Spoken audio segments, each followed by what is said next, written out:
बातमी समोर येते। पवनराजे हत्याकांडाच्या निकाल वाचनाला सुरुवात झाली। लोकनेत्याची हत्या होणं ही दुर्दैवी घटना असं न्यायालयानं निरीक्षण नोंदवलेलं आहे।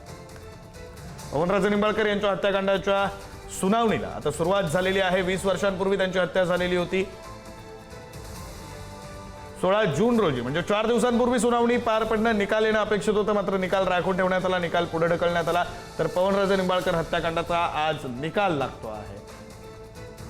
कोर्टाने सर्व आरोपींना न्यायालयामध्ये हजर राहण्याचे आदेश दिलेले होते। राज्याचे माजी गृहमंत्री आणि माजी खासदार पद्मसिंह पाटील यांच्यावर त्यांचे चुलत भाऊ असलेले पवनराजे निंबाळकर यांच्या हत्येचा आरोप आहे। त्या आरोपींपैकी एक आहेत आणि तेही न्यायालयामध्ये हजर राहिलेले आहेत। रुग्णवाहिकेतून थेट न्यायालयामध्ये ते पोहोचले। तर राजकीय वैरातून 35 लाख रुपयांची सुपारी देऊन हत्या घडवून आणल्याचा सीबीआयचा दावा, सीबीआयचा आरोप होता आणि त्या आरोपाखाली माजी गृहमंत्री आणि माजी खासदार असलेले पद्मसिंह पाटील यांना अटक करण्यात आलेली होती। त्यानंतर त्यांना 2009 मध्ये अटक झाल्यानंतर साधारण 3.5 महिन्यांनंतर त्यांची जामिनावर सुटका झालेली होती आणि तेव्हापासून ते जामिनावर बाहेर आहेत।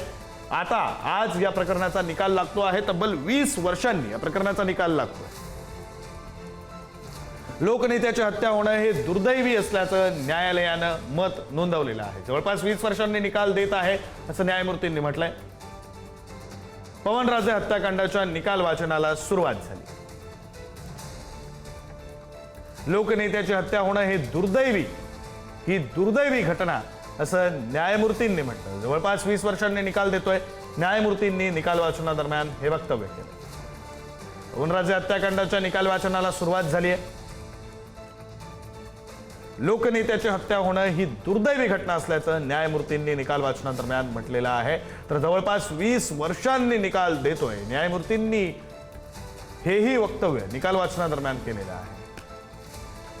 पवनराजे हत्याकांडाच्या निकाल वाचनाला सुरुवात झाली।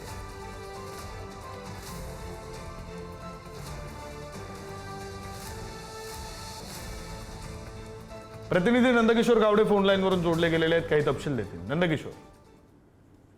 विक्रांत, निकाल वाचनाला जे आहे ते सुरुवात झालेली आपल्याला पाहायला मिळते। कोर्टाने जे आहे ती नाराजगी व्यक्त केलेली आहे। जवळपास 20 वर्षानंतर कोर्ट जो आहे तो निकाल देत असल्याचं कोर्टानं म्हटलेलं आहे। ही एक दुर्दैवी घटना आहे ज्यात एका लोकप्रतिनिधीला गोळ्या घालून मारले गेले। काही सीडीआर मिळाला होता, क्राईम ब्रांचकडे हा संपूर्ण केस गेली होती याचा उल्लेख जो आहे तो खरं तर कोर्टाने केलेला आपल्याला पाहायला मिळेल। सुरुवातीला जर हा संपूर्ण खटला जो आहे तो रायगड कोर्टात होता। मागच्या वेळी खरं तर संपूर्ण जे आरोपी होते किंवा या रिलेटेड जे होते ते कोर्टात हजर होते, मात्र निकाल तयार नव्हता असं सुद्धा न्यायाधीशांनी जे आहे ते म्हटलेले आपल्याला पाहायला मिळतं। न्यायाधीश सत्यनारायण नावांदार हे खरं तर ह्या संपूर्ण केस जे आहे ते पास असलेले आपल्याला पाहायला मिळत होते। जवळपास 20 वर्षांनी निकाल जो आहे तो येणं हे दुर्दैवी आहे। लोकनेत्याचा असा अंत होणं हे सुद्धा दुर्दैवी आहे।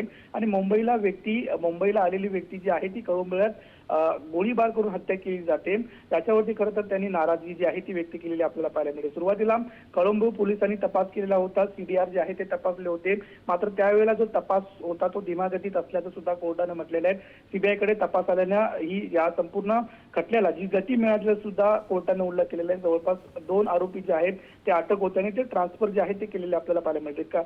सुरुवातीला पाहायला मी म्हटल्याप्रमाणे रायगड कोर्टात संपूर्ण जो खटला आहे तो सुरू होता आणि त्यानंतर हा सीबीआयकडे वर्ग करण्यात आल्याचं सुद्धा सरकारी वकिलांनी म्हटलंय।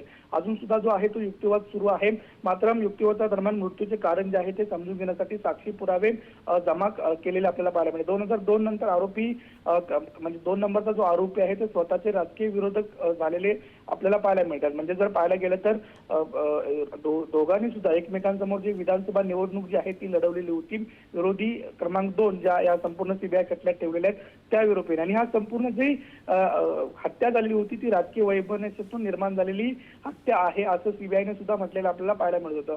विक्रांत, 2003 मध्ये मेहताने तिथल्या एसपीकडे जी आहे ती तक्रार दाखल केली होती, त्यांनी सुरक्षा सुद्धा मागितली होती असा सुद्धा जो उल्लेख आहे तो सध्या सुरू असलेला आपल्याला पाहायला मिळते। कोर्ट वेगवेगळे जजमेंट जे असताना सुद्धा पाहायला मिळते। मात्र या संपूर्ण सुनावणी दरम्यान ओमराजे निंबाळकर त्यांची संपूर्ण फॅमिली जी आहे ती हजर आहे। सोबतच ज्या ड्रायव्हरला सुद्धा मारण्यात आलेलं होतं त्या ड्रायव्हरची सुद्धा फॅमिली जी आहे ती सुद्धा कोर्टात उपस्थित आहेत। संपूर्ण आरोपी जे आहेत ते खरं तर कोर्टात उपस्थित असताना आपल्याला पाहायला मिळेल। जवळपास 20 वर्षानंतर हा संपूर्ण जो निकाल आहे तो थोड्याच वेळात येईल आणि त्यानंतर खरं तर नेमका काय युक्तिवाद झालेला होता काय हे थोड्याच वेळात कोर्ट समोर होईल।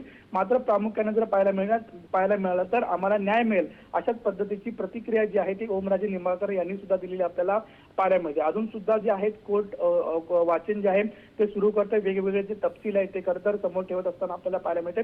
सुरुवातीला जे युक्तिवाद सरकारी वकील सुद्धा करताना आपल्याला पाहायला मिळतात. त्यामुळे थोड्याच वेळात अंतिम जो निकाल आहे तो सुद्धा येण्याची शक्यता आहे. विक्रांत, या निकालाकडे आपलं लक्ष आहेच नंदकिशोर. आता न्यायालयामध्ये नेमकं न्यायमूर्तींनी काय काय म्हटलंय तर लोकनेत्याची हत्या होणं ही दुर्दैवी घटना असल्याचं न्यायमूर्तींनी म्हटलंय. जवळपास 20 वर्षांनी निकाल देतो आहे असंही न्यायमूर्तींनी म्हटलेलं आहे. तर सीबीआयकडे प्रकरण असल्यानं तपासाला गती मिळाली असंही मत न्यायालयानं नोंदवलेलं आहे. मृत्यूचं कारण समजून घेण्यासाठी साक्षी पुरावे खूप जमा केले असंही न्यायालयानं म्हटलं. विधानसभा निवडणुकीनंतर राजकीय वैमनस्य झालेलं होतं. कोणत्या राजकीय वैमनस्यातून हत्या घडवून आणली तर विधानसभा निवडणुकीनंतरचं ते वैमनस्य होतं. 2003 रोजी पवनराजेंनी एनसीपी कडून पवनराजे हत्याकांडाच्या निकाल वाचनाला आता सुरुवात झालेली आहे. न्यायालयानं या निकाल वाचनाला सुरुवात केलेली आहे. 3 जून 2006 ची तारीख होती. मुंबईमध्ये पवनराजे निंबाळकर होते, तिथून ते धाराशिवकडे निघालेले होते. धाराशिवकडे जात असताना नवी मुंबईच्या कळंबोली परिसरात ते पोहोचल्यानंतर त्यांच्या गाडीचा पाठलाग करून अज्ञात हल्लेखोरांनी अंधाधुंद गोळीबार केला होता. त्यामध्ये पवनराजे निंबाळकर आणि सोबत त्यांचे चालक काझी यांचाही मृत्यू झाला होता.